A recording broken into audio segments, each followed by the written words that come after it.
ఈ కర్రీ ఎక్కువ టైం తీసుకుంటుంది. సో మనం ఆల్రెడీ వేడి నీళ్ళల్లో ఉడకబెట్టుకున్న మీల్ మేకర్లు ఉన్నాయి కదా, అవి రెడీగా ఉన్నాయి కదా. అవి ఇది చూసారా, టమాటా కూడా బాగా మగ్గిపోయింది. ఇలా బాగా మగ్గిన తర్వాత స్టవ్ కూడా సిమ్లోనే పెట్టుకోండి. అయితే బాగా మగ్గిన తర్వాత మాత్రమే తీసుకొచ్చి మీల్ మేకర్ కూడా వేసేద్దాం.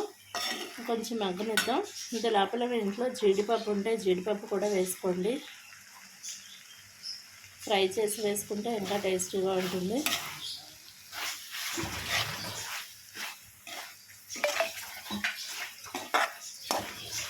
సో ఇలా బాగా మగ్గిపోయిన తర్వాత ఇప్పుడు మనం మీల్ మేకర్ తీసి వేసేద్దాం.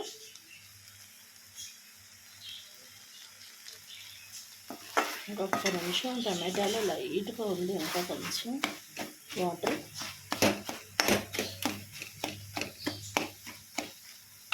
ఇంత మనం ఈ కూరకు సరిపోయేంత సాల్ట్ తీసి సాల్ట్ వేసేసుకుందాం. సాల్ట్ ఫస్ట్ కొంచెం వేసుకోండి, సరిపోకపోతే మళ్ళీ వేసుకోండి. అదే ఎక్కువ వేసేస్తే మళ్ళీ ఎక్కువైపోతే కర్రీ టేస్ట్ అంతా పోతుంది. సో సాల్ట్ వేసేసుకున్న తర్వాత ఇప్పుడు మనం గరం మసాలా ప్లస్ ధనియా పౌడర్ కూడా వేసేసుకుందాం.